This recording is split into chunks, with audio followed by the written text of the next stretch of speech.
Ketika telapak kaki beliau yang mulia itu menginjak anak tangga mimbar itu, salah satu doanya adalah, dalam riwayat ini Rasulullah yang berdoa, lalu malaikat yang mengaminkan.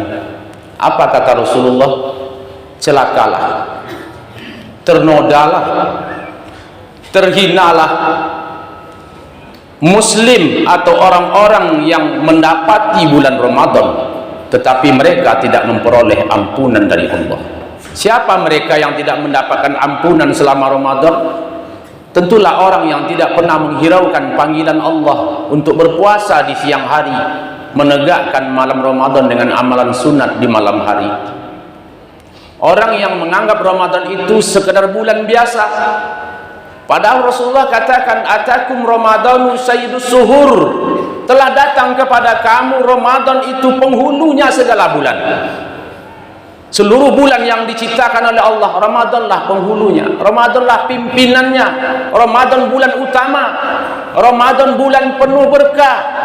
Dan di Ramadan itu Allah berikan kesempatan kepada kita untuk menggandakan pahala amalan, untuk mendapatkan ampunan.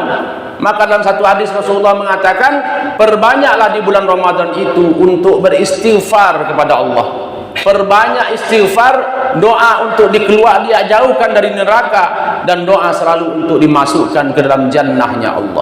Maka Allah Subhanahu wa taala menjelaskan dalam ayat surah Ali Imran ayat 133 dan 134.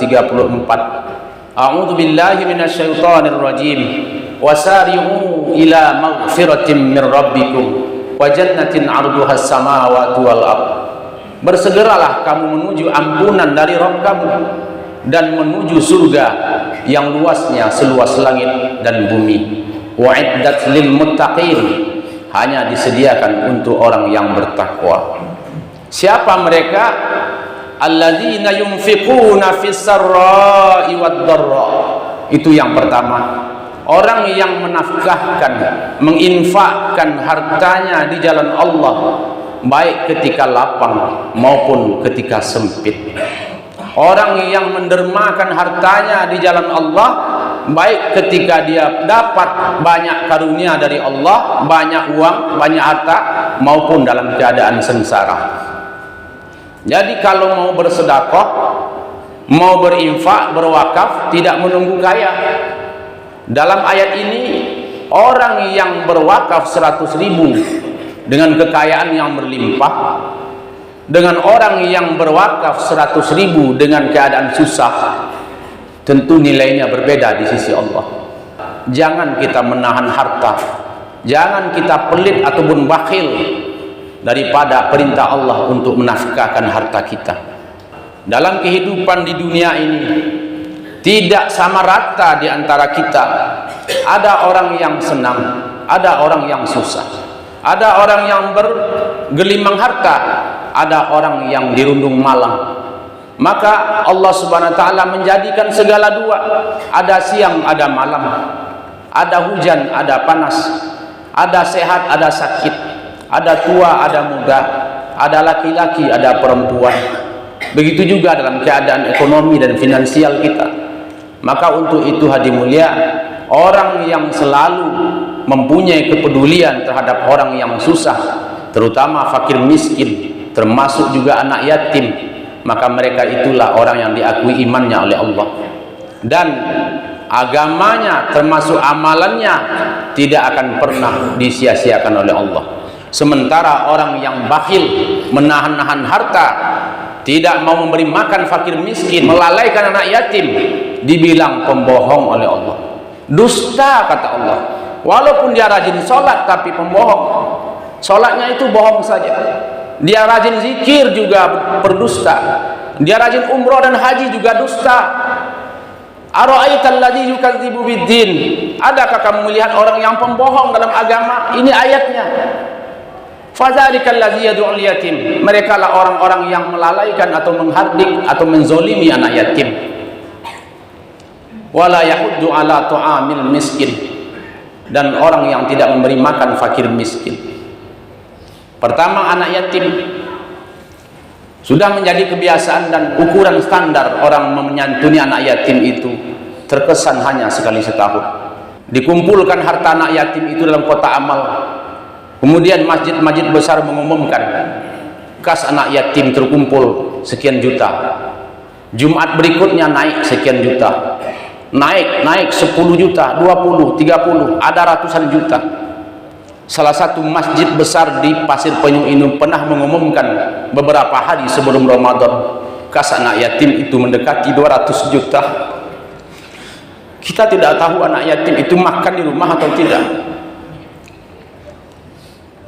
Pernah kita mikirkan orang tuanya, ibunya yang ditinggalkan oleh suaminya mempunyai penghasilan atau tidak? Ada beras di rumahnya dirumahkan atau tidak? Tapi pengurus-pengurus masjid mengumumkan harta anak yatim tiap Jumat, tetapi tidak dibagikan. Anak yatim itu sama dengan kita. Kita manusia kadang makan 3 kali satu hari, perlu jajan ini dan itu, banyak cemilan dan segala macam. Belum lagi keperluan sekolah, bajunya, bukunya, tasnya, sepatunya. Anak yatim bagaimana? Apa semua keperluan itu hanya dibutuhkan setahun sekali? Pengurus-pengurus yang memberikan santunan anak yatim itu setahun, padahal orang menyumbang tiap hari. Itulah pengurus yang akan dimintai pertanggungjawaban di hadapan Allah nanti, termasuk orang yang zalim menganiaya anak yatim. Maka mari kita buka pintu hati kita, tingkatkan penyerahan hak anak yatim itu bukan setahun sekali, bukan setiap hari besar Islam. Kalau bisa kita tingkatkan untuk langkah pertama minimal sebulan sekali. Biar kurang mendapatkannya. Setahun sekali dapat 1 juta, sebulan sekali dapat 100.000. Tetapi ketika dapat 100.000, dibelikan sekarung beras oleh ibunya, diberikan minyak dan garam, bisa makan beberapa hari, dan ada harapan bulan depan akan menerima. Itu minimal sekali.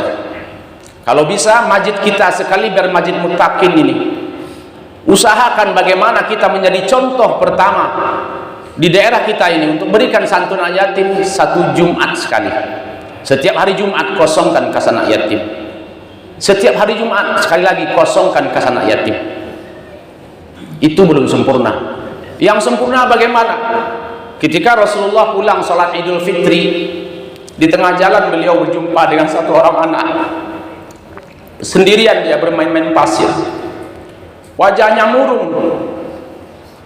Didekati oleh Rasulullah. Kenapa kamu menyendiri nak? Hari ini hari raya nak. Kawan-kawan kamu bergembira, bersorak-sorai dengan kawan-kawannya, bermain dengan hadiah dari ibunya, dari pamannya. Kamu sendirian di sini, ada apa? Anak ini melihat pada Rasulullah. Saya tak punya bapak. Rupanya anak itu anak yatim. Rasulullah tidak tahan kalau melihat anak yatim, langsung digendong oleh Rasulullah anak tadi. Saksikan oleh kamu, jadikanlah Muhammad sebagai ayahmu, Aisyah sebagai ibumu, Fatimah dan Ali sebagai saudaramu, Hasan dan Husain sebagai teman bermainmu. Lalu dibawa pulang oleh Rasulullah sallallahu alaihi wasallam anak tadi. Rasulullah ingin mengatakan kepada kita, kenapa kita tidak mau memelihara anak yatim di rumah kita? Bagi kita yang punya harta, punya kemampuan lebih dari Allah, jadikan anak sendiri. Berapa mampu kita? Dan maaf, ada di antara orang yang ditakdirkan Allah harta banyak tapi tidak punya anak. Kesempatan yang luar biasa untuk mengambil anak yatim sebanyak-banyaknya. Dan di daerah kita ada 2 panti asuhan. Buka pintu hati kita, buka rezeki kita untuk mereka. Apa yang kurang di panti itu? Panti itu punya yayasan, ada pengurusnya, tapi kita orang tuanya. Kenapa kita tidak antarkan beras ke sana? Kenapa kita tidak antarkan dana ke sana? Yang kedua, orang-orang yang miskin. Wala yahuddu ala ta'amil miskin, orang yang tidak memberi makan fakir miskin. Orang yang selalu tidur dalam keadaan kekenyangan sementara tetangganya mungkin tidak makan. Orang yang selalu pilih-pilih tempat makan, tempat kuliner-kuliner baru. Di mana buka kuliner baru, selalu ke sana. Kalau cocok teruskan, kalau tidak cari yang lain. Sementara ada di kampungnya orang untuk masak saja mikir. Mau hutang beras di warung, hutang sudah banyak. Minjam ke tetangga kadang tak bisa, takut tak dibayar. Anak menangis tengah malam bukan karena sakit, tetapi minta makan sama orang tua, makanan tidak ada. Hati muliakan Allah Subhanahu wa taala. Ketika Umar ibn Khattab menjadi khalifah, maka khalifah ini melakukan kunjungan tiba-tiba di satu daerah untuk mengetahui keadaan umat. Di satu lorong Maksudnya di satu gang, beliau dengarkan tangisan seseorang yang kesakitan. Dia dekati, kenapa kamu menangis? Sakit perut, wahai khalifah. Kenapa? Sudah beberapa hari tidak makan. Maka Khalifah Umar bin Khattab merogoh kantongnya, berikan uang, belilah makanan. Masih di kampung itu, di lorong yang lain, Khalifah Umar kembali mendengarkan tangisan orang menahan sakit. Didekati, kenapa kamu menangis? Sakit perut. Ada apa? Baru makan kekenyangan. Untuk orang ini Khalifah Umar marah, merah pada mukanya. Seandainya kamu senantiasa memberikan kelebihan makanan yang ada pada kamu pada orang yang kelaparan, maka dua sakit perut yang diobati karena ini. Kamu tidak akan pernah sakit perut lagi karena kekenyangan. Orang yang kelaparan tidak akan pernah lagi sakit perut karena sudah diberi makan. Kisah ini akan mendidik kita yang selama ini kita tidak mau tahu dengan orang miskin, orang susah. Ada tetangga minjam kepada kita, kita curiga duluan, tidak bisa dibayar nanti, banyak elak kita. Duit itu ada, tapi untuk dipinjamkan tidak ada. Kita sebutkan anggaran rumah tangga kita, ini mobil belum dibayar, olinya mau diganti, anak di sana minta uang kuliah, kemarin minta beli kebun sawit belum dilunasi. Semua anggaran rumah tangga kita sampaikan sama orang yang minjam. Kadang minjam 100.000. Kenapa banyak elak kita? Takut tidak dibayar. Hadi muliakan Allah Subhanahu wa ta'ala. Jangan tahan-tahan sebelum datang penyesalan di akhir hayat. Allah Subhanahu wa ta'ala pernah bukakan dalam ayat, orang-orang seperti ini akan nanti menyesal di ujung hayat. Kita perhatikan firman Allah dalam surah Munafikun ayat 10. Wa anfiqu mimma razaqnakum min qabli ay ya'tiya ahadakumul maut. Infa'akanlah hartamu yang kami berikan kepada kamu sebagai rezeki, kata Allah, sebelum datang kematian kepada salah seorang di antara kamu. Apa kata orang yang mau mati itu, kata Allah? Fayaqula rabbi laula akhartani ila ajalin qarib fa as-sadaqa wa akum minas solihin. Ya Allah, seandainya Engkau undur kematianku sesaat, ya Allah, jangan sekarang saya mati, ya Allah. Fa as-sadaqa wa akum minas solihin, aku akan bersedekah, ya Allah. Aku akan poya-poya dengan hartaku, ya Allah, di jalan Engkau, ya Allah. Aku akan bersedekah, aku akan berbuat amal soleh. Kenapa dia bicara seperti itu ketika nazak sampai, ketika rasa mau mati, sakaratul maut datang, mereka minta undur kematian kepada Allah? Karena ketika dia masih hidup, sehat, kuat, dan berharta, mereka menahan-nahan harta, bakhil, tidak mau mengeluarkan hartanya. Ini harta susah mencarinya, kenapa dibuang-buang? Kenapa diberikan? Sampai di depan rumahnya ditulis, tidak menerima sumbangan. Inilah orang yang akan menyesal di akhir hayat nanti. Yang paling parah dan menakutkan adalah orang yang lagi senang-senang dengan harta. Semua keinginan nafsunya dibelikan dengan hartanya yang banyak. Kesenangan dirinya, keluarganya saja, tanpa mempedulikan tetangganya yang miskin, yang kelaparan. Ketika mati itu datang, yang namanya ajal. Walikulli ummatin ajal, fa idza jaa ajaluhum la yastakhiruna sa'ah wa la yastaqdimun. Setiap umat itu ada batas waktunya. Itu yang disebut dengan ajal. Apabila ajal sampai, Allah tidak akan pernah mengundur kematiannya walaupun sesaat, dan Allah tidak akan pernah memperlambatnya walaupun sesaat. Ulama katakan ketika seseorang sudah meninggal, dia serasa mimpi. Keluarganya berkerumun, tetangganya datang. Dia rasa mimpi. Kenapa orang ramai-ramai? Kemudian dimandikan, dia juga merasa mimpi. Dikafankan, mereka juga merasa mimpi. Disolatkan, juga merasa mimpi. Kemudian dikuburkan. Orang terakhir meninggalkan kuburnya, baru dia dengarkan telapak kaki orang itu meninggalkan kuburnya. Sadar dia, dilihat ke kanan tanah, ke kiri tanah, depan matanya tanah, punggungnya papan. Di situ dapat ketakutan, manggil dia ibunya, ibu, ayah. Kalau dia sebagai laki-laki panggil istrinya, kalau dia sebagai perempuan panggil suaminya, panggil anaknya.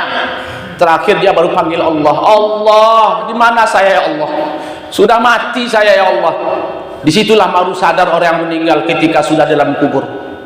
Kenapa? Ketika sudah dikuburkan baru disatukan lagi roh dengan jasad. Hati muliakan Allah SWT. Sebelum itu terjadi, selagi umur masih ada, nyawa kita masih di badan, termasuk khatib sendiri, mari kita sadari, kita taubat kepada Allah. Yang bakhil selama ini, kita poya-poya di jalan Allah. Poya-poya kita di jalan Allah untuk kita sendiri.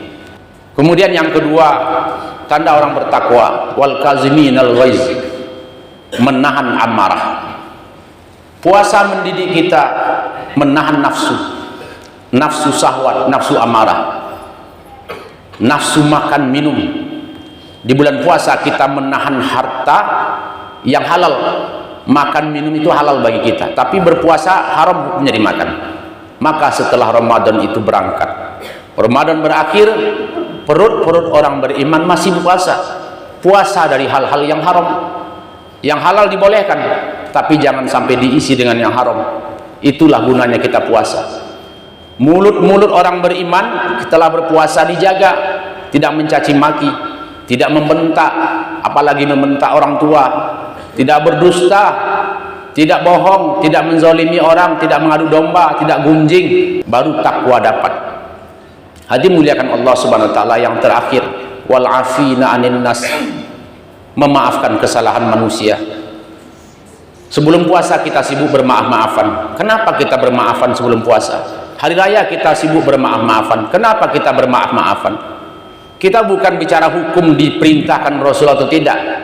Kenapa? Maaf itu patut dan itu wajib hukumnya. Tidak diterima doa dan tidak diterima amalan orang-orang yang memutuskan silaturahim. Suatu ketika Rasulullah mengajak sahabat berdoa, mari kita kumpul, merapat. Sahabat merapat. Dalam majelis doa Rasulullah itu dikatakan, doa kita ini pasti diterima Allah. Yakinkan? Kecuali di antara kalian ada yang memutuskan silaturahim. Maka Rasulullah mulai doa. Ketika Rasulullah mulai doa, satu orang sahabat keluar dari kerumunan itu, meloncat keluar, lari sekencang-kencangnya. Kemudian hampir Rasulullah menutup doanya. Sahabat tadi masuk lagi ke dalam majelis doa Rasulullah dan sempat mengaminkan akhir doa Rasulullah. Setelah itu Rasulullah SAW bertanya kepada beliau, tadi aku mulai doa kamu lari keluar, setelah doa mau ditutup kamu masuk lagi, ada apa? Tadi engkau mengatakan ya Rasulullah, doa kita ini pasti diterima Allah, kecuali di antara kami ada yang memutuskan silaturahim. Itu saya orangnya. Saya sudah berapa masa tidak berbaikan dengan paman saya, maka saya takut menjadi penghalang doa ini ya Rasulullah. Maka saya datangi paman saya, minta maaf, berdamai dengan paman saya. Paman saya juga punya niat, maka kami berpelukan berdamai. Begitu sahabat. Begitu Rasulullah menyampaikan satu fatwa, langsung diamalkan. Tapi kita memang sangat keras hati kita. Berbagai macam ayat Allah, hadis Rasulullah disampaikan oleh para mubalik pada khatib, tapi yang perangai kita kadang susah untuk berubah. Kadang-kadang yang menyampaikan kebenaran itu kita marahi pula. Hadirin muliakan Allah Subhanahu wa taala. Maka jangan sampai ada satu saja orang yang kita putuskan satu rahim. Dengan tetangga, dengan saudara, apalagi orang tua, memutuskan satu rahim, doa tidak pernah dikabulkan Allah. Menangis air mata darah sampai ke langit ketujuh berdoa dengan syarat apapun, doa tidak diterima kalau orang yang memutuskan silaturahim. Termasuk amalan-amalan yang dibuatnya. Amalan kita punya segunung amalan, amalan kita seluas lautan. Umrah tiap bulan, haji tiap tahun, bangun masjid setiap tempat, membantu fakir miskin, anak yatim, semua amalan, zikir kita tiap malam sampai subuh. Tetapi kalau kita memutuskan silaturahim, tidak akan pernah masuk dalam surga Allah. La yadkhulul jannata qati', yakni qati'ur rahim. Tidak akan pernah masuk surga orang yang memutuskan, yakni memutuskan silaturahim. Maka bagi kita yang masih punya musuh, tidak bertegur sapa, tidak berbaikan, sehari, 2 hari, 3 hari, sebulan, 2 bulan, bahkan ada yang bertahun-tahun, damai. Bagi kita yang bersalah, tahu diri, minta maaf. Bagi kita yang tempat orang bersalah, itulah ciri orang bertakwa. Wal afina 'anil nas, maafkan kesalahan manusia, maafkan kesalahan orang-orang. Kita bukan tidak punya salah, agar kita mudah dimaafkan orang, mudahlah memaafkan orang lain, agar Allah mengampunkan kita. Hadirin muliakan Allah Subhanahu wa taala. Akhir daripada khutbah kita pagi hari ini, khusus untuk bagaimana memperhatikan fakir miskin dan anak yatim tadi. Nabi Musa kalimullah pernah bertanya kepada Allah Subhanahu wa taala, ya Allah, Sebanyak amalanku ya Allah, amalanku yang mana yang paling engkau sukai ya Allah? Aku banyak solat ya Allah, apakah solatku yang engkau sukai? Tidak, kata Allah, solat engkau itu untuk engkau. Apakah puasa aku ya Allah? Tidak, puasa itu amalan kamu. Zikir tidak. Tapi apa ya Allah? Ketika engkau memberi makan fakir miskin, ketika engkau bersedekah kepada orang susah, aku ada di sampingnya. Itulah amalan yang paling aku sukai, kata Allah. Maka dimuliakan Allah Subhanahu wa taala. Bagi kita yang punya harta banyak, jangan bangga umrah tiap sebentar kalau kita tidak memperhatikan fakir miskin, anak yatim. Mari kita buka pintu hati kita, bagaimana kita menggembirakan orang-orang susah, orang miskin, termasuk anak yatim. Allahu akbar, Allahu akbar, walillahil hamd. Allahumma ighfir lil muslimina wal muslimat wal mu'minina wal mu'minat al ahya'i minhum wal amwat wa ya qadiyal hajat. Allahumma la sahla illa ma ja'altahu sahla wa anta taj'alul hazna idza syi'ta sahla. Allahumma ja'alna minat tawabin wa ja'alna minal mutatahhirin wa ja'alna min ibadikas salihin. Allahumma inna nas'aluka ridhaka wal jannah wa na'udzubika min sakhatika wan nar. Ya Allah, ya Rahman, ya Rahim, ya Arhamar Rahimin. Inilah kami ya Allah, hamba-hamba yang penuh dengan dosa ya Allah, menundukkan kepala, menadahkan tangan di dalam rumah-Mu yang mulia ini ya Allah, di hari yang fitri ini ya Allah. Ya Allah, ya Rahman, ya Rahim, ampunkan dosa-dosa kami ya Allah.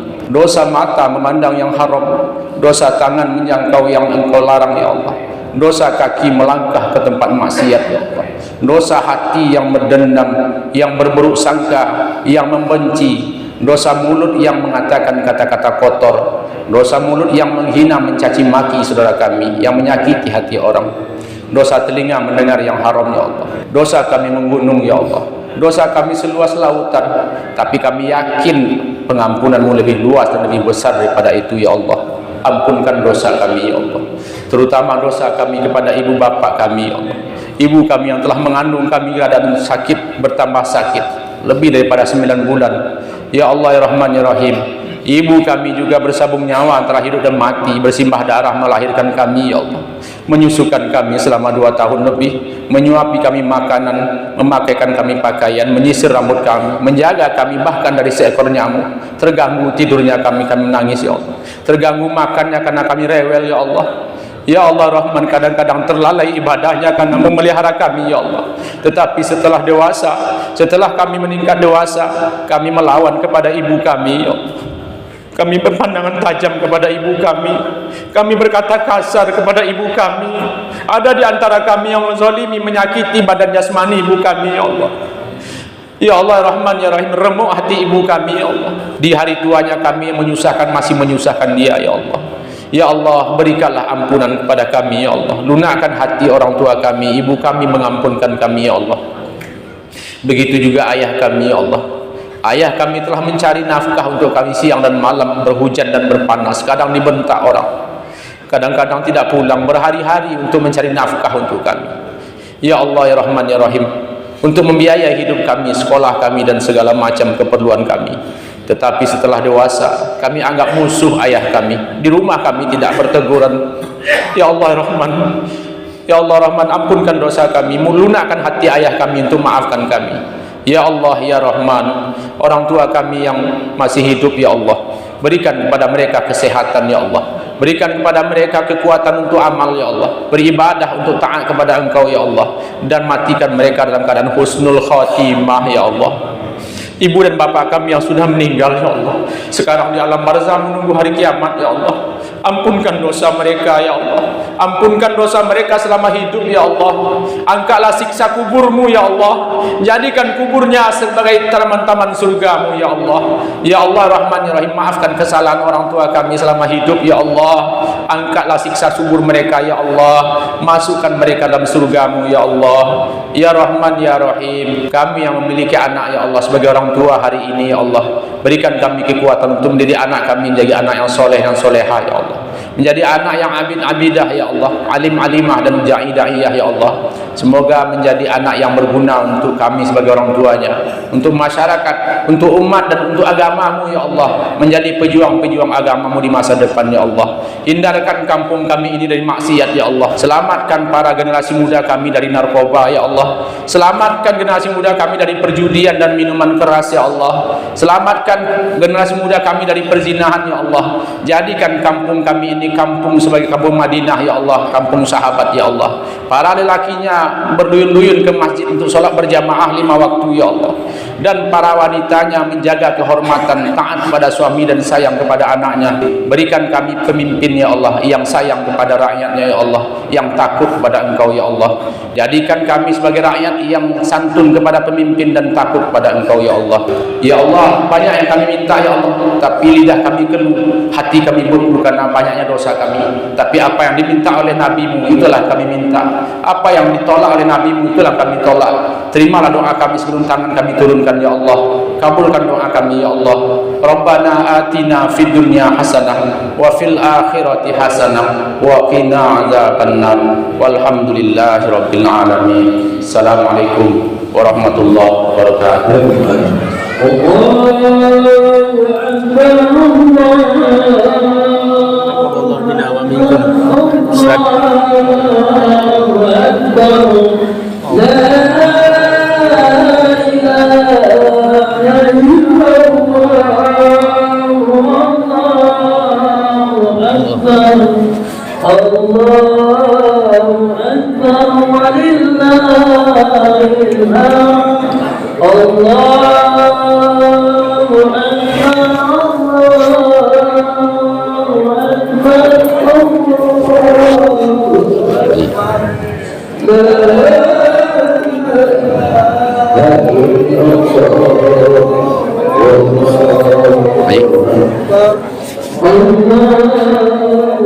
Mantap.